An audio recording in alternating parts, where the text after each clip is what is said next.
ഈ എംബ്രാനെ കുറിച്ചിട്ടേ ഇപ്പോൾ more than cinema അത് പ്രൊമോട്ട് ചെയ്ത രീതിയും ഭയങ്കരമായിട്ട് ചർച്ചയാവുന്നുണ്ട്. കാരണം കഴിഞ്ഞ കുറച്ച് ദിവസങ്ങളായിട്ട് സോഷ്യൽ മീഡിയയിൽ എല്ലാം എംബ്രാനാണ്. ചെന്നൈ പ്രൊമോഷൻസിനൊക്കെ ഞങ്ങൾ ഇതുവരെ കാണാത്ത ലാലേട്ടൻ്റെ ഒരുപാട് മൂമെൻറ്റ്സുകൾ ഞങ്ങൾക്ക് കാണാനിടയായി. ശരിക്കും ഈ ഷൂട്ട് ചെയ്യുമ്പോൾ തന്നെ ഇതെങ്ങനെ മാർക്കറ്റ് ചെയ്യണം എന്നുള്ളതും രാജുവേട്ടൻ്റെ ഒരു ഐഡിയ ആയിരുന്നു ശരിക്കും. ഇല്ല, അങ്ങനെയൊന്നുമില്ല ആക്ച്വലി. അത് ലാലേട്ടൻ ഇപ്പോൾ കുറച്ച് കഴിഞ്ഞ ഒരാഴ്ച ഇച്ചിരി ഫോമിലാണ് ആൾ, അതുകൊണ്ടാണ് അത്. അല്ല, നമ്മൾ ആക്ച്വലി ഇപ്പോൾ ഈ ഞാൻ പറഞ്ഞില്ലേ, ഈ സിനിമ എടുത്തു കഴിഞ്ഞ് ഞങ്ങളെല്ലാം എൻ്റെ മനസ്സിലൊരു പെർഫെക്റ്റ് ഒരു പ്ലാൻ ഉണ്ടായിരുന്നു.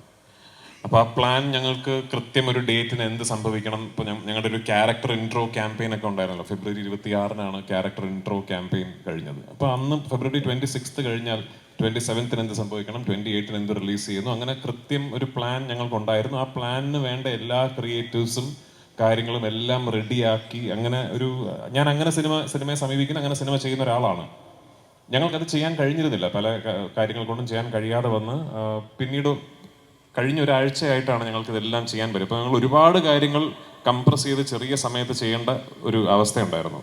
പക്ഷെ അപ്പോഴും ഭയങ്കരമായ സന്തോഷത്തിലായിരുന്നു ഞങ്ങൾ ആസ് എ ടീം. കാരണം ഒരു ക്രൈസിസ് വളരെ പെട്ടെന്ന് അതിജീവിച്ച് നമ്മൾ സ്വപ്നം കണ്ട പോലെ ഒരു റിലീസ് ഈ സിനിമയ്ക്ക് കൊടുക്കാൻ സാധിക്കും. Thanks to Antony Perumbavoor, thanks to Gokulam Gopalan, thanks to all our distributors across the world. ആ ഹാപ്പിനെസ് ആയിരിക്കും നിങ്ങൾ ഈ പ്രൊമോഷൻസിലൊക്കെ കണ്ടത്. അല്ലാതെ പ്രൊമോഷന് പോയിരിക്കുമ്പോൾ ഏത് ഇന്റർവ്യൂവിന് ഏത് കോമഡി പറയണം എന്ന് പ്ലാൻ ചെയ്തിട്ടല്ല നമ്മൾ പോയത്. അത് പിന്നെ നമ്മളതിങ്ങനെ എൻജോയ് ചെയ്ത് വി ജസ്റ്റ് ഹാഡ് ഫൺ. പക്ഷേ ഈ പറയുന്ന പോലെ ഞങ്ങൾ പോയ എല്ലാ സംസ്ഥാനങ്ങളിലും അവിടുത്തെ മീഡിയ അല്ലെങ്കിൽ അവിടുത്തെ മീഡിയ പേഴ്സണൽ വലിയ ആവേശത്തോടെ, വലിയ ഹാപ്പിനെസ്സോടു കൂടി, വലിയ സന്തോഷത്തോടു കൂടിയാണ് ഈ സിനിമയുടെ ടീമിനെ സ്വീകരിച്ചത്. അപ്പോൾ മേ ബി നമ്മളൊക്കെ വിചാരിച്ചതിനപ്പുറം ഒരുപക്ഷെ ഇതിൻ്റെ ഒന്നാം ഭാഗമായ ലൂസിഫറിന് റിലീസിന് ശേഷം ഈ കഴിഞ്ഞ 6 വർഷങ്ങൾക്കിടയിൽ അങ്ങനെ ഒരു അപ്പീൽ ഉണ്ടായിരുന്നിരിക്കാം. I don't know. നമ്മൾ ഏത് സംസ്ഥാനത്തിൽ പോയാലും ഈ സിനിമയുടെ സെക്കൻഡ് പാർട്ട്, ഇപ്പോൾ ഞങ്ങൾ ഡൽഹിയിൽ പോയി, ആൻഡ് വി നെവർ എക്സ്പെക്റ്റഡ് അവിടുത്തെ മീഡിയ ലൂസിഫറിനെ കുറിച്ചൊക്കെ വളരെ ക്ലോസ്ലി അനലൈസ് ചെയ്തിട്ടുള്ള ചോദ്യങ്ങളൊക്കെ ചോദിക്കുന്നുള്ളത്. മേ ബി അതായിരിക്കാം കാരണം. I am forever grateful for it. എപ്പോഴും I be humbled by the love towards the film that I made. ഈ സിനിമയ്ക്ക് പിന്നിലെ എല്ലാ എമ്പുരാന്മാർക്കും ഹൃദയം നിറഞ്ഞ ആശംസകൾ. ഇവിടെ മലയാള സിനിമ മാത്രമല്ല, ഒരു മലയാള വാക്ക് തന്നെ ഭാഷകളുടെ അതിർവരമ്പ് ഇട്ട് പാൻ ഇന്ത്യനായി പോയിരിക്കാണ്. ആരാണ് എമ്പുരാനുള്ള പേര് സജസ്റ്റ് ചെയ്ത് അത് മതിയെന്ന് തീരുമാനമെടുത്തത്? മുരളി ഗോപി. മുരളിയുടെ മറ്റൊരു പേര് ആരുടെയും മനസ്സിലായിരുന്നു എമ്പുരാൻ മതി എന്നുള്ള തീരുമാനം? ഇല്ല, 1-2 പേരുകൾ ഉണ്ടായിരുന്നു. പക്ഷേ എമ്പുരാൻ എന്ന പേര് സെലക്ട് ചെയ്തത് മുരളി ഗോപിയാണ്. ഈ സിനിമയ്ക്ക് എമ്പുരാൻ എന്ന പേരിടുന്നത് ഞങ്ങൾ ആ ഒന്നാം ഭാഗത്തിലെ അവസാനത്തെ സോങ് എഴുതിക്കൊണ്ടിരിക്കുക. അത് എഴുതിയത് മുരളിയാണ്. ആ സോങ് എഴുതി തുടങ്ങുന്നതിന് തൊട്ട് മുമ്പാണ് ഇതാണ് അടുത്ത സിനിമയുടെ പേര് എന്ന് മനസ്സിൽ ഉദിച്ചത്. മുരളിയുടെ പേരാണ്. എമ്പുരാൻ ട്രെയിലർ കണ്ട സാഹചര്യത്തിൽ മലയാള പ്രേക്ഷകർക്ക് എല്ലാവർക്കും രോമാഞ്ചം അന്നു പോലും തുടങ്ങിയാണ്. പിന്നീട് ഓരോ ദിവസവും കഴിയാൻ തോറും എക്സൈറ്റ്മെന്റ് ഇങ്ങനെ വന്നുകൊണ്ടേ ഇരിക്കുമായിരുന്നു. അതിങ്ങനെ പല സിറ്റികളിൽ ഇങ്ങനെ തരംഗം നമ്മളെക്കാട്ടിയും നെഞ്ചിലേറ്റുന്നത് ഒരു ഇന്ത്യൻ പ്രേക്ഷകരാണെന്ന് അറിഞ്ഞപ്പം അത് ഭയങ്കര വലിയ സന്തോഷമൊന്നു. നമുക്കുണ്ട് ഒരു KGF, നമുക്കുണ്ട് ഒരു ബാഹുബലി എന്നൊരു ഫീൽ ഉണ്ടല്ലോ. അപ്പം അത് കഴിഞ്ഞിട്ട് നമ്മളൊരു 7 വർഷം ബാക്കിലേക്ക് ചിന്തിച്ച് നോക്കിക്കഴിഞ്ഞാൽ ലൂസിഫർ ഈ മഞ്ജു ചേച്ചി നേരത്തെ പറഞ്ഞല്ലോ, ലൂസിഫർ അനൗൺസ് ചെയ്യുന്ന സാഹചര്യത്തിൽ പൃഥ്വിരാജ് ലാലേട്ടനെ വെച്ച് ഒരു സിനിമ ചെയ്യുന്നു എന്ന് ഒരു ന്യൂസ്. അതൊക്കെ ലൂസിഫർ ഇറങ്ങി, അത് ബ്ലോക്ക് ബസ്റ്റർ ആകും, അറിയാം, പൃഥ്വിക്ക് പരിപാടി അറിയാം എന്നൊരു സാഹചര്യം എല്ലാവർക്കും അറിയുന്നതാണ്. അപ്പം ഇങ്ങനൊന്നും അല്ലല്ലോ അന്ന് ഞാൻ കേട്ടത്. അപ്പം അത് കഴിഞ്ഞ് ഇത് ഫ്രാഞ്ചൈസിയാണ്. ഇപ്പൊ നേരത്തെ ലാലേട്ടൻ പറഞ്ഞ പോലെ ഇതൊക്കെ ഒരു ന്യൂകമർ ഡയറക്ടറിന് എന്ത് ധൈര്യത്തിലാണ് ഈ ഒരു ന്യൂകമർ ഡയറക്ടർ ഇത്രയും 3 സിനിമകളുമായിട്ട് വലിയൊരു സ്വപ്നമായിട്ട് ഇറങ്ങിയത്, അത് മലയാളം എന്നൊരു ഇൻഡസ്ട്രിയിൽ നിന്നിട്ട്. ആ ന്യൂകമർ ഡയറക്ടർ 100-ലധികം സിനിമയിൽ അഭിനയിച്ചതിന് ശേഷമാണ് ഒരു സിനിമ സംവിധാനം ചെയ്യാൻ തീരുമാനിച്ചത്. അല്ല, ഞാൻ സിനിമ സംവിധാനം ചെയ്യുന്ന കാര്യത്തിൽ മാത്രമല്ല, ഞാൻ ഒരു പബ്ലിക് സ്ഫിയറിലേക്ക് വന്ന സമയം മുതൽ, എനിക്കൊരു 18 വയസ്സുള്ളപ്പോഴാണല്ലോ ഞാൻ നടനാവുന്നത്. അന്ന് മുതൽ ഞാൻ ചെയ്യുന്ന പല കാര്യങ്ങൾക്കും നിങ്ങളൊക്കെ എന്ത് ധൈര്യത്തിലാണ് ഇവൻ എന്നാണ് ചോദിച്ചോണ്ടിരുന്നത് ആക്ച്വലി. അപ്പം അതിങ്ങനെ ഒരു വഴി കൂടെ പോകുന്നു, അത്രേ ഉള്ളൂ. രാജേട്ടാ, ഓക്കെ. വൈറൽ വീഡിയോയെ പറ്റി സംസാരിക്കുമ്പോൾ ഇപ്പോഴും ഒരു ചിരിയോടുകൂടി പറയുന്നു, ഞാൻ ഇതുവരെ സക്സസ്സിൽ എത്തിയിട്ടില്ല, ഞാൻ കണ്ട ഡ്രീമിലേക്ക് എത്തിയിട്ടില്ല എന്ന് പറയുന്നു. പക്ഷെ ഞങ്ങളെപ്പോലുള്ള ആൾക്കാർ നോക്കുമ്പോൾ നിങ്ങൾ ഡ്രീമിലാണ് നിൽക്കുന്നത്. അപ്പം ഇതുവരെ എത്തിയിട്ടുള്ള ഈ സക്സസ് മന്ത്രം എന്തായിരിക്കും ഞങ്ങളുമായിട്ട് ഷെയർ ചെയ്യണമെങ്കിൽ? ഇല്ല, അങ്ങനെ ഒരു മന്ത്രമൊന്നുമില്ല. എനിക്ക് ഭയങ്കരമായിട്ട് ലൈഫിൽ ഒരുപാട് വലിയ ആഗ്രഹങ്ങളുള്ള ആളാണ് ഞാൻ. ഭയങ്കര വലിയ സ്വപ്നങ്ങൾ കാണുന്ന ഒരാളാണ്. അപ്പോൾ ഞാൻ ആ ആഗ്രഹങ്ങൾക്കും സ്വപ്നങ്ങൾക്കും വേണ്ടി ഞാൻ ഭയങ്കരമായിട്ട് ജോലി ചെയ്യുന്ന ഒരാളാണ്. അത് പറയുമ്പോഴും ഭാഗ്യം എന്നൊരു വലിയ ഘടകം അവിടെ ഉണ്ട്. അത് ഞാൻ ഒരിക്കലും നിഷേധിക്കില്ല. അങ്ങനെ ജോലി ചെയ്യാനൊരു മനസ്സുണ്ട് എന്നുള്ളത് കൊണ്ട് മാത്രം എല്ലാവർക്കും ഈ ഒരു അവസരവും ഈ ഒരു അവസ്ഥയും ഉണ്ടായിക്കൊള്ളണം എന്നില്ല. അങ്ങനൊരു ആഗ്രഹത്തിൻ്റെ പുറത്ത് ഞാൻ എൻ്റെ ഡ്രീംസിനെ പെർസ്യൂ ചെയ്യുമ്പോൾ ശ്രീ ആൻ്റണി പെരുമ്പാവൂരിനെ പോലെയും ശ്രീ മോഹൻലാലിനെ പോലെയും ഒക്കെ ഇത്രയും ക്ലൗട്ടും ഇൻഫ്ലുവൻസും ഉള്ള ആൾക്കാർ എൻ്റെ സ്വപ്നങ്ങളിൽ എന്നെ വിശ്വസിച്ചു എന്ന് പറയുന്നിടത്താണ് എൻ്റെ വിജയം സംഭവിക്കുന്നത്. ആ ഭാഗ്യം വലിയ സ്വപ്നങ്ങൾ കാണുന്ന എല്ലാവർക്കും ഉണ്ടാകട്ടെ എന്ന് മാത്രമേ ഞാൻ ആശംസിക്കുന്നുള്ളൂ. അതാണ് ഞാൻ നേരത്തെ പറഞ്ഞ എല്ലാവർക്കും ഒരു ആൻ്റണി പെരുമ്പാവൂറും ഒരു മോഹൻലാലും ഒക്കെ ഉണ്ടാകട്ടെ എന്ന് ഞാൻ പറയുന്നത്. കാരണം you need people around you to believe in your dreams. And most importantly ഞാൻ എപ്പോഴും പറയാൻ മറന്നു പോകുന്നൊരു കാര്യമുണ്ട്. എൻ്റെ വീട്ടിൽ ഭാര്യയും മോളും ഉണ്ട്. മറ്റാരേക്കാളും എൻ്റെ സ്വപ്നങ്ങളിലും എന്നിലും ബിലീവ് ചെയ്യുന്നത് എൻ്റെ വൈഫും എൻ്റെ മോളുമാണ്. എൻ്റെ അമ്മ എന്നെ വളർത്തിയത് ബിലീവ് ഇൻ യുവർ ഡ്രീംസ് എന്ന് പറഞ്ഞാണ്. എൻ്റെ അച്ഛൻ എനിക്ക് പഠിപ്പിച്ചു തന്നത് സ്വപ്നങ്ങൾക്ക് അതിരില്ല എന്നുള്ളതാണ്. അപ്പോൾ അത് may be I M blessed with great childhood. I M blessed with a very happy home. എന്നെ മനസ്സിലാക്കുന്ന ഒരു ഭാര്യയും ഒരു അച്ഛൻ്റെ സ്വപ്നങ്ങളിൽ കൂടെ നിൽക്കണമെന്ന് വിശ്വസിക്കുന്ന ഒരു മോളും ആ സ്വപ്നങ്ങളിൽ പങ്കുചേരണമെന്ന് വിശ്വസിക്കുന്ന സുഹൃത്തുക്കളും കളീഗ്സും ഒക്കെ ഉള്ള ഒരു മഹാഭാഗ്യവാനാണ് ഞാൻ. ആ ഭാഗ്യം എല്ലാവർക്കും ഉണ്ടാകട്ടെ എന്ന് ആശംസിക്കുന്നു. ഒരു സംശയം, അതായത് ഈ ലൂസിഫർ റിലീസായ സമയത്ത് അതേപോലെ തന്നെ ഹിറ്റായ ഒരു പദമായിരുന്നു ഇലുമിനാറ്റി എന്ന് പറയുന്നത്. പദം. അപ്പോൾ ഈ ഇലുമിനാറ്റി അതിനൊക്കെ മുമ്പേ വളരെ ഹിറ്റാണ് ആക്ച്വലി. പക്ഷേ ലൂസിഫറിലാണ് ഇതിലൂടെ ഹിറ്റ് ആകുന്നത്. പക്ഷെ പ്രത്യക്ഷമായിട്ട് അതിലൊന്നും പറയുന്നുമില്ല, പരോക്ഷമായിട്ട് പലതും കാണിക്കുന്നുണ്ട്, റോസ്റ്റൽ ഫാമിലിയും ഒപ്പം തന്നെ ആ നമ്പറും എല്ലാം. ഈ എംപുരാനിൽ അങ്ങനെ ഉണ്ടാവുമോ? പ്രത്യക്ഷമായിട്ട് പറഞ്ഞാൽ പിന്നെ അത് എങ്ങനെ ഇലുമിനാറ്റി ആകും? നിങ്ങൾ ഇലുമിനാറ്റിക്കാരെ കുറിച്ച് കുറച്ചുകൂടെ മനസ്സിലാക്കിയിട്ട് സംസാരിക്കും.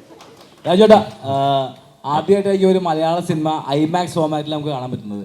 സോ ഇത് നേരത്തെ പ്ലാനിലുണ്ടായിരുന്നോ? എന്തായിരുന്നു അതിനുള്ളൊരു? ആക്ച്വലി നല്ല ചോദ്യം, thank you for the question. ഇല്ല, നേരത്തെ പ്ലാൻ ഇല്ലായിരുന്നു. ഞാനത് ഷൂട്ട് ചെയ്തിരിക്കുന്ന അനമോഫിക് ഫോമാറ്റിലാണ്. Anamorphic is not your ideal format of capture for IMAX mastering. ഐമാക്സിലായിരുന്നുവെങ്കിൽ I should have shot it either with full form. ഞാൻ ക്ലാസ് എടുക്കുന്നവരായി തോന്നുന്നു. ഓക്കെ, നിങ്ങൾ റിപ്പോർട്ട് ചെയ്യുമ്പോൾ വായിക്കുന്നവർക്ക് സിനിമ അതിന് താല്പര്യമുള്ളവർക്ക് മനസ്സിലാവും. I should have either shot with full format lenses അല്ലെങ്കിൽ ഇപ്പോൾ അലക്സയുടെ 65 എന്ന് പറയുന്ന ഒരു പുതിയ ഐമാക്സ് ഓപ്റ്റിമൈസ്ഡ് ക്യാപ്ചറിങ് മെക്കാനിസം ഉണ്ട്. അതിലായിരുന്നു ഞാൻ ഷൂട്ട് ചെയ്യേണ്ടിയിരുന്നത്. ഞാൻ അതല്ല ഷൂട്ട് ചെയ്തത്, ഞാൻ അനമോഫിക്സിലാണ് ഷൂട്ട് ചെയ്തത്.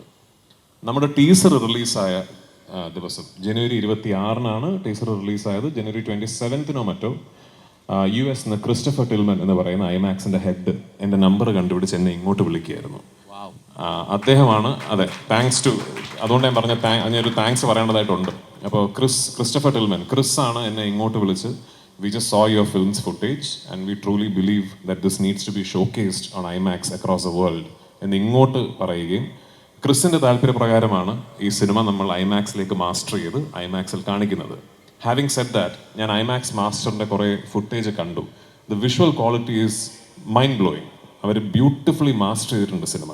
Is it optimised for IMAX screens and IMAX projection? I should be honest, അല്ല. ഇനിയിപ്പോൾ ക്രിസുമായിട്ടൊരു ബന്ധമൊക്കെ ആയ സ്ഥിതിക്ക് എൻ്റെ വട്ടിന് ചിലപ്പോൾ ഇനി അടുത്ത പടമൊക്കെ നമ്മൾ നോക്കാം.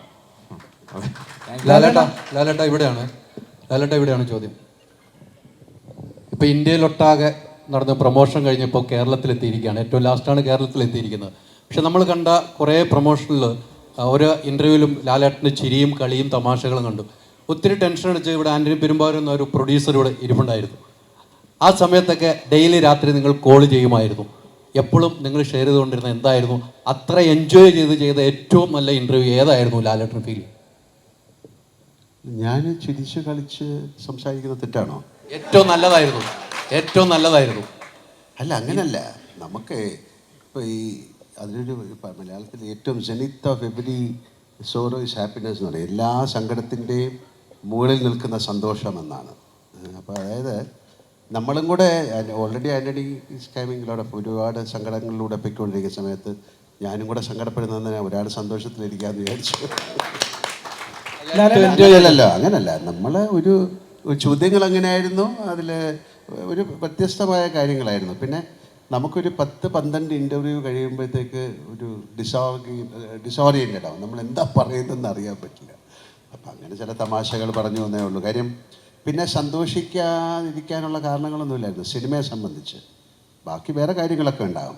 എമ്പുരാൻ എന്ന സിനിമയെക്കുറിച്ച് ഞങ്ങൾക്ക് വലിയ സന്തോഷിക്കാതിരിക്കാനുള്ള കാരണങ്ങളൊന്നുമില്ല. ഒരുപാട് കാരണങ്ങളൊക്കെ ഉണ്ടായി കഴിഞ്ഞു. ഞങ്ങൾക്ക് ഷൂട്ടിങ്ങിന് ഒരുപാട് കുഴപ്പങ്ങളുണ്ടായി. എന്ന് പറഞ്ഞാൽ ഷൂട്ടിങ്ങിൻ്റെ വെതർ, ക്ലൈമറ്റ്, അതിൻ്റെ ലോജിസ്റ്റിക്സ്, യാത്രകൾ, അത് എടുക്കാനുള്ള ബുദ്ധിമുട്ടുകൾ. പക്ഷേ അതെല്ലാം പൃഥ്വിക്ക് എന്താ വേണ്ടത് അത് തന്നെയാണ് നമ്മൾ ഈ സിനിമയിൽ ചെയ്തിരിക്കുന്നത്. ഇപ്പോൾ എന്താ പറയേണ്ട, ഒരു ഞങ്ങളുടെ യൂണിറ്റ് 300, 400, 500 പേരൊക്കെയുള്ള യൂണിറ്റ് ഉണ്ടായിരുന്നു. അവരെ ലഡാക്കിലേക്ക് കൊണ്ടുപോവുക, അങ്ങനെയൊക്കെ ഒരുപാട് കാര്യങ്ങളുണ്ട്. അതൊന്നും ഇപ്പോൾ പെട്ടെന്ന് പറയേണ്ട കാര്യമില്ല. നമുക്ക് വളരെ സന്തോഷമായിട്ടിരിക്കാം. മൈലെണ്ണ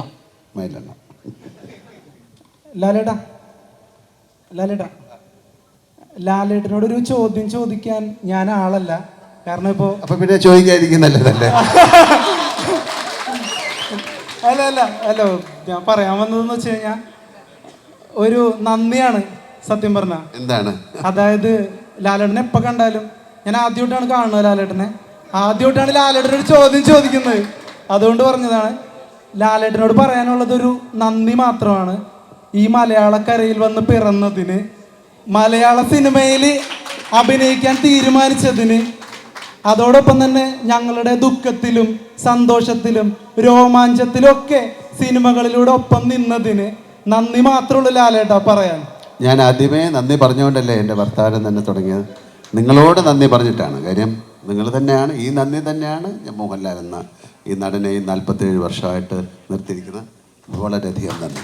താങ്ക് യു ലാലേട്ടാ. എനിക്ക് രാജുവേട്ടനോടൊരു ചോദ്യം ചോദിക്കാനുണ്ട്. രാജുവേട്ടനോട് ചോദ്യം ഉണ്ടല്ലേ? രാജുവേട്ടാ, എമ്പുരാൻ സിനിമയാണ് ഇപ്പോൾ മലയാള സിനിമ കണ്ടതിൽ വെച്ച് ഏറ്റവും ഹൈപ്പുള്ള സിനിമയായി മാറിയിരിക്കുന്നത്. പൃഥ്വിരാജ് സുകുമാരൻ എന്ന ഡയറക്ടർ ഒരു ഫംഗ്ഷനിലും പോയി ഇതൊരു വലിയ സിനിമയാണെന്ന് പറഞ്ഞിട്ടില്ല. ചെറിയ സിനിമയാണെന്നാണ് ഇപ്പോൾ കൂടി പറഞ്ഞത്.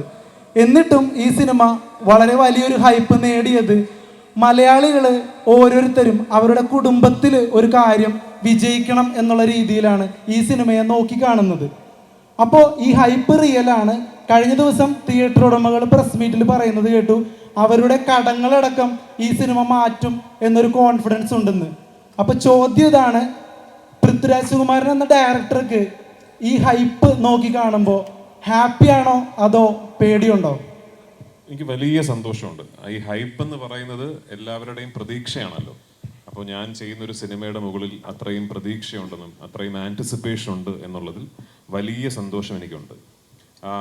ഞാനൊരു 2-3 വർഷങ്ങൾക്ക് മുമ്പ് ഈ സിനിമയെക്കുറിച്ച് സ്വപ്നം കണ്ട് ഈ സിനിമയുടെ ഒരു രൂപം ഞാൻ എൻ്റെ മനസ്സിൽ പൂർണ്ണമാക്കിയപ്പോൾ അന്ന് ഈ സിനിമ ഫീസിബിൾ ആകില്ല എന്നാണ് എല്ലാവരും കരുതിയിരുന്നത്. ഇന്നിപ്പോൾ ഈ പ്രസ് മീറ്റിലിരിക്കുമ്പോൾ പെട്ടെന്ന് ചുറ്റിനും സംസാരം തുടങ്ങി, ഇത് ചിലപ്പോൾ ഫീസിബിൾ ആവും കേട്ടോ, കാരണം റിലീസിന് മുമ്പ് തന്നെ ഇപ്പോൾ ഇവർ ഇത്രയും റിക്കവറി നടന്ന സ്ഥിതിക്ക് ഇത് ചിലപ്പോൾ ഫീസിബിൾ ആയേക്കാം എന്നിപ്പോൾ ഒരു സംസാരം തുടങ്ങി. ഇപ്പം നിങ്ങളൊരു കാര്യം മനസ്സിലാക്കണം, ഇന്നിപ്പോൾ നമ്മൾ ഈ പറയുന്ന 80 കോടി രൂപയുടെ അഡ്വാൻസ് ടിക്കറ്റ് സെയിൽസ് ഒക്കെ പറയുന്നത് നമുക്കൊരിക്കലും സ്വപ്നം പോലും കാണാൻ സാധിക്കാത്തതായിരുന്നു. ഇന്നിപ്പോൾ അതിൻ്റെ പശ്ചാത്തലത്തിൽ ഈ സിനിമ ഫീസിബിൾ ആയേക്കാമെന്ന് പറയുന്ന പോലെ അല്ല 2-3 വർഷങ്ങൾക്ക് മുമ്പ് ഈ സിനിമ സ്വപ്നം കാണുന്നത്. അന്ന് ശ്രീ ആന്റണി പെരുമ്പാവൂർ എന്ന് പറയുന്ന നിർമ്മാതാവ് ഒരു എക്സൽ ഷീറ്റ് എടുത്ത് വെച്ചിട്ട് ഒരു കാൽക്കുലേഷൻ നടത്തിയിരുന്നെങ്കിൽ ഈ സിനിമ ചെയ്യാൻ പറ്റില്ല. അന്ന് എന്നോട് അല്ല ഇത് എങ്ങനെയാണ് നമ്മൾ ഇങ്ങനൊരു സിനിമ മലയാളത്തിൽ നിന്നുകൊണ്ട് ചെയ്താൽ ഇത് എങ്ങനെ ഇത് നമുക്കൊരു ബിസിനസ് ഫീസിബിലിറ്റി എങ്ങനെയാണെന്ന് ചോദിച്ചാൽ എനിക്കതിനൊരു ഉത്തരമില്ല. എനിക്ക് ആകെ ഉണ്ടായിരുന്നൊരു ഉത്തരം, ഇതൊരു വലിയ സ്വപ്നമാണ്, ഈ സ്വപ്നം നമ്മൾ വിചാരിക്കുന്ന പോലൊരു സ്ഥലത്ത് കൊണ്ടെത്തിച്ചാൽ ഇത് എല്ലാ മലയാള സിനിമ സ്നേഹികളുടെയും ഒരു കളക്റ്റീവ് സ്വപ്നമായി മാറിയേക്കാം എന്ന് മാത്രമേ അന്ന് എനിക്ക് പറയാൻ സാധിച്ചുള്ളൂ. അത് വിശ്വസിച്ചതിന്, അന്ന് എന്നോടൊപ്പം നിന്നതിന്, മുരളിയുടെയും എൻ്റെയും വിഷനോടൊപ്പം നിന്നതിന് ശ്രീ ആന്റണി പെരുമ്പാവൂരിനോടും ശ്രീ മോഹൻലാലിനോടും ഞാൻ മാത്രമല്ല ഇന്ന് നമ്മൾ എല്ലാവരും കടപ്പെട്ടിരിക്കുകയാണ്. കാരണം അവരന്ന് അങ്ങനെ എൻ്റെ ഒപ്പം നിന്നില്ലെങ്കിൽ നമ്മൾ ഇന്ന് ഇതിനെക്കുറിച്ച് ഈ ആഘോഷം നമ്മൾ നടത്തുമോ? ഇത്ര വലിയൊരു ഇത് നമുക്കൊരിക്കലും ഈ ഒരു ഓപ്പർച്യൂണിറ്റി കിട്ടില്ലായിരുന്നല്ലോ. അപ്പോൾ എനിക്കൊന്ന് മാത്രമേ പറയാനുള്ളൂ, ഇതൊരു മേ ബി ഒരു ലെസണാണ്, മേ ബി ഇതിലൊരു പാഠമുണ്ട്. സ്വപ്നം കാണുമ്പോൾ അതിൽ വിശ്വസിച്ച്, ആ സ്വപ്നത്തിൽ വിശ്വസിച്ച് കൂടെ നിൽക്കാൻ ആൾക്കാരുണ്ടെങ്കിൽ ചിലപ്പോൾ എന്നേക്കാൾ വലിയ വലിയ അത്ഭുതങ്ങൾ പുൾ ഓഫ് ചെയ്യാൻ കഴിവുള്ള കാലിബറുള്ള ഫിൽം മേക്കേഴ്സ് നമ്മുടെ ഇൻഡസ്ട്രിയിൽ തന്നെ ഉണ്ട്. അപ്പോൾ അവർക്കൊക്കെ അവസരം കിട്ടട്ടെ എന്നാണ് എനിക്ക്. റിലീസിന് ശേഷം ഞാൻ പറയാം, എനിക്ക് നല്ല ഓർമ്മയുണ്ട്, ഞാൻ ഈ സിനിമയുടെ ഒരു പ്രോജക്റ്റ് കൺസെപ്ഷൻ സ്റ്റേജിൽ ഒരു മേജർ OTT സ്ട്രീമിംഗ് പ്ലാറ്റ്ഫോം ഒരു സൂം കോളിൽ എന്നോടൊരു നറേഷൻ ചോദിച്ചു, അവർ ഈ സിനിമയിലേക്ക് ഇൻവെസ്റ്റ് ചെയ്യാൻ വേണ്ടി. അപ്പം ഞാൻ ഈ സൂം കോളിൽ ഒരു നറേഷൻ പറഞ്ഞുകൊണ്ടിരിക്കുമ്പോൾ ഒരു പെർട്ടിക്കുലർ ഫസ്റ്റ് ഹാഫിലെ പടം തുടങ്ങി ഒരു മണിക്കൂർ കഴിയുമ്പോൾ വരുന്ന ഒരു സീൻ എത്തി. ഞാൻ ആ സീൻ നറേറ്റ് ചെയ്തുകൊണ്ടിരുന്നപ്പോൾ അദ്ദേഹം എന്നോട് സോറി ബട്ട് നിങ്ങൾ എന്താണ് ഈ പറയുന്നത് എന്ന് ചോദിച്ചു. അപ്പം ഞാൻ പറഞ്ഞാൽ ഇത് എങ്ങനെ ഷൂട്ട്, എങ്ങനെയാണത് പുൾ ഓഫ് ചെയ്യാൻ നിങ്ങൾ ഉദ്ദേശിക്കുന്നത്, എങ്ങനെ എടുക്കാം എന്നാണ് നിങ്ങൾ ഈ പറയുന്നത്. ഞാൻ പറഞ്ഞാൽ അത് എൻ്റെ മനസ്സിലൊരു രീതി, ഒരു മെത്തേഡ് ഉണ്ട്, അത് എടുക്കാൻ പറ്റും. പറഞ്ഞു ഇത് നടക്കുന്ന കാര്യമല്ല, ഇത് ഒരിക്കലും ചിന്തിക്കാൻ പറ്റാത്ത കാര്യമാണ് എന്നോട് പറഞ്ഞു. അദ്ദേഹം ഇന്നും അതേ സ്ട്രീമിംഗ് സർവീസിൽ ജോലി ചെയ്യുന്നുണ്ട്. So if you are listening, ഞാൻ ആ സീൻ ഷൂട്ട് ചെയ്ത് കേട്ടോ. അപ്പോൾ അതാണൊരു സ്വപ്നത്തിൽ ബിലീവ് ചെയ്യുന്നതും ബിലീവ് ചെയ്യാതിരിക്കുന്നതും തമ്മിലുള്ള വ്യത്യാസം. ഇതെടുക്കാൻ പറ്റില്ലല്ലോ എന്ന് ഒരിക്കൽ പോലും ഒരു സീനിൽ പോലും ആന്റണി പെരുമ്പാവൂർ പറഞ്ഞിട്ടില്ല. ആന്റണി ചേട്ടാ We'll be moving to last 3 questions. ഒരു 3 questions കൂടെ നമുക്ക് എടുക്കാം. ആന്റണി ചേട്ടാ, ഇപ്പോൾ ഇന്നത്തെ കാലത്ത് മാർക്കറ്റിംഗ് എന്നുള്ളൊരു പേര് കൂടുതലായിട്ട് കേൾക്കുന്നുണ്ട്. കാരണം ഇൻസ്റ്റഗ്രാം ഉണ്ട്, ഫേസ്ബുക്ക് ഉണ്ട്, വാട്സപ്പ് ഉണ്ട്. പക്ഷെ ഇതൊന്നും വരാത്തൊരു കാലത്ത് മോഹൻലാൽ സാറിൻ്റെ ഇൻസ്റ്റഗ്രാമും ഫേസ്ബുക്കും വാട്സപ്പും ഒക്കെ ആന്റണി ചേട്ടനായിരുന്നു. ഇത്രയും മനോഹരമായിട്ട് ആ ഒരു നടനെ മാർക്കറ്റ് ചെയ്തതുകൊണ്ട് മാത്രമാണ് എമ്പുരാൻ സംഭവിക്കുന്നതെന്ന് എനിക്ക് തോന്നിയിട്ടുണ്ട്. അപ്പോൾ എന്തുകൊണ്ടാണ് വന്ന ആ ഒരു സാഹചര്യത്തിൽ ഈ ഒരു രീതിക്ക് തന്നെ മോഹൻലാൽ സാറിനെ മാർക്കറ്റ് ചെയ്യണം എന്ന് തോന്നിയത്? ആ തോട്ട് എവിടെ നിന്നാണ് വന്നത്? അല്ല, നമ്മൾ സിനിമ കണ്ട് തുടങ്ങുന്ന കാലം മുതൽ മോഹൻലാൽ സാറിൻ്റെ സിനിമകൾ പ്രേക്ഷകരായിട്ടിരുന്ന് കണ്ട് കൊതിച്ച് വന്ന ഒരാളാണ്. അപ്പോൾ ദൈവാനുഗ്രഹത്താൽ ആദ്യമായിട്ട് നിങ്ങൾ പറഞ്ഞ പോലെ ഈ മാർക്കറ്റിൽ നമ്മൾ ഇന്നത്തെ കാലഘട്ടമല്ലല്ലോ, 25-26 വർഷം മുൻപ് നരസിംഹം എന്ന് പറയുന്ന ഒരു സിനിമ നിർമ്മിച്ചിട്ടാണ് ഞാൻ സിനിമ നിർമ്മിക്കുന്നത്. അപ്പോൾ അതിൻ്റെ കാലങ്ങളെല്ലാം കഴിഞ്ഞു. പക്ഷേ അതിനേക്കാൾ വലിയ ഞങ്ങളെല്ലാവരും പറഞ്ഞുകൊണ്ടിരിക്കുന്ന ഒരു കാര്യമാണ്, അന്ന് മുതലുള്ള ആ ഒരു സക്സസ്സിൽ നിന്ന് നമ്മൾ വളർന്ന് നമ്മൾ ചിന്തകളൊക്കെ മാറിക്കഴിഞ്ഞപ്പോൾ മോഹൻലാൽ സാർ എന്ന് പറയുന്ന ഒരാളെ എങ്ങനെ ഉപയോഗിക്കണം, ഏത് തലത്തിൽ കൊണ്ടുപോകാൻ പറ്റുമെന്ന് അറിയാവുന്ന ഒരാളുടെ കൂടെ എനിക്ക് യാത്ര ചെയ്യാൻ പറ്റി എന്ന് പറയുന്നതാണ് ലാൽ സാറ് പറഞ്ഞതുപോലെ രാജു എന്ന് പറയുന്ന ഒരു സൗഹൃദത്തിൽ നിന്ന് എനിക്കതിന് സാധിച്ചു. അപ്പോൾ അതൊരു മാർക്കറ്റിംഗ് എന്ന് പറയുന്നത് ഞാൻ പറയുന്നില്ല. ഒരു സ്വപ്നം, ഞാൻ കണ്ട സ്വപ്നത്തിൻ്റെ കൂടെ എനിക്ക് നല്ല കുറേ ആൾക്കാരെ കിട്ടി. അതിൽ രാജുവിനെ എനിക്ക് കിട്ടി. എൻ്റെ സ്വപ്നങ്ങൾ നടത്തിത്തരാൻ പാകത്തിന് ലാൽ സാറിനെ എന്നെ എപ്പോഴും എൻ്റെ കൂടെ ഉണ്ടല്ലോ. അപ്പോൾ അത് കാരണം കൊണ്ട് അങ്ങനെ യാത്ര ചെയ്ത് പോകുന്നു. ആന്റണി ചേട്ടാ, ഒരു ചോദ്യം കൂടെ ഉണ്ട്. ഇപ്പം നിലവിൽ ഈ സിനിമ ആന്റണി ചേട്ടൻ്റെ സ്വപ്നം സഫലമാക്കാൻ ഗോപാലൻ ചേട്ടൻ വരുന്നു. തമ്പുരാക്കന്മാരെ പോലെ തമ്പുരാനെ പോലെ എമ്പുരാനെ സ്വീകരിച്ചു. പക്ഷെ ഇപ്പോഴും ലൈക്ക എന്നൊരു പ്രൊഡക്ഷൻ ഇതിലുണ്ടോ? ഇപ്പം നമ്മൾ കാണുന്ന ഇവിടെ ലൈക്കയുടെ പോസ്റ്റിൽ വരുന്നു. ഇങ്ങനെയൊക്കെ ലൈക്ക ഇപ്പോഴും നമ്മുടെ കൂടെ ഉണ്ടോ? എന്താണ് ഒന്ന് പറയാൻ പറ്റുമോ? അല്ല, നമ്മൾ ഈ സിനിമ ഇവിടെ വർത്തമാനം പറഞ്ഞുകൊണ്ടിരുന്നപ്പോൾ തന്നെ സംസാരിച്ചതാണ്. ഞാൻ ഈ സിനിമ നിർമ്മിക്കാൻ വേണ്ടി ആശീർവാദ് സിനിമാസ് എന്ന് പറയുന്ന ബാനറാണ് മുൻപ് ലൂസിഫർ എന്ന് പറഞ്ഞ സിനിമ എടുത്തത്. അപ്പോൾ നമ്മളങ്ങനെ ഒന്നിച്ച് വേറെ അങ്ങനെ ഒരു അസോസിയേഷനിലൊന്നും സിനിമ എടുത്തിട്ടില്ല, നമ്മൾ അസോസിയേറ്റ് ചെയ്തിട്ടില്ല. നമ്മൾ ആദ്യം എല്ലാം ഓൺ പ്രൊഡക്ഷനായിട്ട് തന്നെയാണ് സിനിമകൾ നിർമ്മിച്ചത്. അപ്പോൾ ഇത് വലിയൊരു സ്വപ്നം കാണുന്നു. ആ സ്വപ്നത്തിൻ്റെ കൂടെ യാത്ര ചെയ്യുക മാത്രമല്ല, ഇത് നമ്മൾ ഉദ്ദേശിക്കുന്ന പോലെ, അതായത് രാജു ഈ സിനിമ എങ്ങനെയാണ് കാണുന്നതെന്ന് ഞാൻ മനസ്സിലാക്കിയപ്പോൾ എനിക്ക് തോന്നി അത് എന്നാൽ പറ്റാത്തത്ര രീതിയിൽ ഇതിനെ എത്തിക്കാൻ പറ്റുന്ന ഒരു ആരെങ്കിലുമായിട്ട് എനിക്കൊരു അസോസിയേറ്റ് ചെയ്യണമെന്നൊരു ആഗ്രഹം ഉണ്ടായിട്ടാണ് ഞങ്ങൾ ലൈക്ക എന്ന് പറഞ്ഞൊരു പ്രൊഡക്ഷൻ ഹൗസുമായിട്ട് ജോയിൻ ചെയ്തത്. അപ്പോൾ അതിലങ്ങനെ ഞങ്ങൾ കണ്ടിന്യൂ ചെയ്ത് വന്നുകൊണ്ടിരുന്നു. പിന്നെ സിനിമ നിർമ്മിക്കുന്ന സമയത്തുണ്ടാകാവുന്ന ചില എന്താ പറയുക ഒരു യാത്രയിലൊക്കെ എല്ലാ സ്ഥലത്തും ഉള്ളതാണല്ലോ. അപ്പോൾ ഇടയിൽ വെച്ചിട്ട് ആ ചർച്ചകൾ ഒരു നന്നായി വന്നില്ല. അപ്പോൾ ഇപ്പോൾ നിലവിൽ ഇതിനകത്ത് 2 പ്രൊഡ്യൂസേഴ്സാണ് ഇപ്പോൾ ഈ സിനിമയുടെ പിന്നിലുള്ളത്. അത് ഒന്ന് ആശീർവാദ് സിനിമാസും അതുപോലെ തന്നെ ഗോപാലൻ സാർ, ഗോകുലം ഗോപാലൻ സാറുമാണ് ഇപ്പോൾ നിലവിൽ ഈ സിനിമയിലുള്ളത്. ലാസ്റ്റ് 1 question, അവസാനത്തെ ചോദ്യമാണ്. Last question. 24 hours-നുള്ളിൽ ഫ്രാൻസിൽ ഷൂട്ട് ചെയ്യണം, റഷ്യയിൽ ഷൂട്ട് ചെയ്യണം എന്ന് പറയാൻ നേരത്ത് ക്രെഡിറ്റ് കാർഡും കൊടുത്ത് ഇല്ലെങ്കിൽ 24 hours തന്നെ വിസ എടുത്ത് അങ്ങോട്ട് പറഞ്ഞു വിടാനും പിന്നീട് ക്രെഡിറ്റ് കാർഡ് കൊടുക്കാനും ഒക്കെ അത്രയും ഒരു കോൺഫിഡൻസ് ഉണ്ടല്ലോ, പൃഥ്വിയോട് ഉള്ള ഒരു കോൺഫിഡൻസ് ഉണ്ടല്ലോ. അത് എന്തുകൊണ്ടാണ് ആ ഒരു കോൺഫിഡൻസ് തോന്നുന്നത്? ഇപ്പൊ നേരത്തെ പറഞ്ഞ പോലെ അത് എന്തുകൊണ്ടെന്ന് ഈ സിനിമ പോയി കണ്ടാൽ മനസ്സിലാവും. അല്ല ഇത് പിന്നെ വേറെ കാര്യമുണ്ട്, ഈ സിനിമ എടുത്ത് സക്സസ്ഫുൾ ആക്കിയാലേ അടുത്ത സിനിമ എടുക്കാൻ നോക്കുള്ളൂ. അതെ, ക്രെഡിറ്റ് കാർഡൊക്കെ കൊടുക്കാന്ന് പറഞ്ഞു കഴിഞ്ഞാൽ അത് ഇങ്ങോട്ടും തരാറുണ്ട്. അത് കാരണം ഇവിടെ കൊടുത്തു വിടുന്നു. അവിടെ ഞാൻ കൊടുക്കണമെന്നില്ല, പുള്ളിയുടെ തന്നെ സ്വന്തം കാർഡ് എടുത്താലും ചെലവ് ചെയ്തോളൂ. ഞങ്ങൾക്ക് ഒരു ഫംഗ്ഷനും കൂടെ പോകാനുണ്ട്. ഒരു ഡ്രോൺ ഷോ ആണ് അത്. It's connected with drugs, no to drugs എന്ന് പറയുന്നത്. അപ്പം നമ്മൾ അവിടെ എത്തേണ്ട ഒരു സമയം അതിക്രമിച്ചു. നിങ്ങളുടെയൊക്കെ സന്തോഷത്തോടുകൂടി. Yes, thank you so much. Lalettan പറഞ്ഞതുപോലെ മറ്റൊരു ഷോയ്ക്ക് അവർക്ക് പോകേണ്ടതുണ്ട്. So we are winding up. വളരെ അത്യാവശ്യമായ ചോദ്യമാണ്. ഒറ്റ ചോദ്യം, ഭയങ്കര അത്യാവശ്യമാണ്. ഒറ്റ ചോദ്യം. പണ്ട് പറഞ്ഞിട്ടുണ്ട് എമ്പുരാൻ എന്റെ പിള്ളേരുണ്ടടാ എന്ന് ലാലേട്ടൻ. ലൂസിഫർ കാണാത്ത ആളുകൾക്ക് എമ്പുരാൻ കാണാൻ സാധിക്കുമോ? ലൂസിഫറിന്റെ ഒരു കണ്ടിന്യൂറ്റി ആണോ? എങ്ങനെയാണ് ലൂസിഫർ കാണാത്ത ആളുകളോട് എന്താണ് രാജു പറയാനുള്ളത്? ഞാനത് ആക്ച്വലി പല പ്രാവശ്യം പല മാധ്യമങ്ങളിൽ ഞാൻ അഭിപ്രായപ്പെട്ടിട്ടുള്ളതാണ്. ഈ ഫ്രാഞ്ചൈസിന്റെ ആദ്യ 2 ഭാഗങ്ങൾ രൂപകൽപ്പന ചെയ്തിരിക്കുന്നത് ഇത് രണ്ടും സ്റ്റാൻഡ് അലോൺ സിനിമകളായും ഒരു കംപ്ലീഷൻ ഫീൽ ചെയ്യണം എന്ന രീതിയിൽ തന്നെയാണ്. ഇപ്പൊ നിങ്ങൾ ലൂസിഫർ എന്ന ആദ്യ ഭാഗം കണ്ടിട്ട് ഇതിൻ്റെ ഒരു സീക്വൽ സംഭവിച്ചില്ലായിരുന്നുവെങ്കിൽ, അല്ലെങ്കിൽ ഒരു 2ാം ഭാഗം സംഭവിച്ചില്ലായിരുന്നുവെങ്കിൽ അതൊരു സ്റ്റാൻഡ് അലോൺ സിനിമയായിട്ടൊരു കംപ്ലീറ്റ് എക്സ്പീരിയൻസ് ആണെന്നാണ് എൻ്റെ വിശ്വാസം. ഈ 2ാം ഭാഗത്തിലേക്ക് വരുമ്പോൾ ആദ്യ ഭാഗം കണ്ടിട്ടില്ലാത്തവർക്ക് ഇതിലൊരു കഥ മനസ്സിലാവുകയോ അല്ലെങ്കിൽ പ്ലോട്ട് മനസ്സിലാവുകയോ ഉണ്ടാകില്ല എന്നാണ് ഞാൻ കരുതുന്നത്. ഒരു സ്റ്റാൻഡ് അലോൺ സിനിമയായിട്ട് തീർച്ചയായിട്ടും ഇതൊരു ഫുള്ളി കോംപ്രിഹെൻസിബിൾ ഒരു സിനിമയാണെന്നാണ് എൻ്റെ നിഗമനം. ഓഫ്കോഴ്സ് തിയേറ്ററിൽ സിനിമ കാണുമ്പോൾ ചില ഡയലോഗുകൾ വരുമ്പോൾ ഈ ഡയലോഗിന് എന്തിനാണ് കൈയടിക്കുന്നതെന്നൊക്കെ ആദ്യത്തെ ഭാഗം കാണാത്തവർ ചിലപ്പോൾ ചിന്തിച്ചേക്കാം. അതൊരു റീകോൾ വാല്യൂ, ത്രോ ബാക്ക് എന്നുള്ളതേ ഉള്ളൂ. എന്താണ് ഈ ചോദ്യം കഴിഞ്ഞിട്ട് ഞാൻ പോട്ടെ? ഉറപ്പായിട്ടും ലാലേട്ടാ പണ്ട് പറഞ്ഞത് എനിക്ക് എൻ്റെ പിള്ളേരുണ്ടടാ എന്ന് പറഞ്ഞിട്ടായിരുന്നു.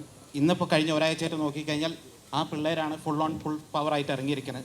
ആ ആരാധകരെ കുറിച്ച് എന്താണ്? നമുക്ക് പിള്ളേരുണ്ടെന്ന് വീണ്ടും പ്രൂവ് ചെയ്തിരിക്കുകയല്ലേ അല്ലേ? അവരോട് എന്താ പറയണ്ടേ? ഞാൻ തുടങ്ങിയത് തന്നെ വലിയൊരു നന്ദിയോടല്ലേ. ആ പിള്ളേരും നമ്മുടെ കൂടെ നിൽക്കട്ടെ. Thank you so much.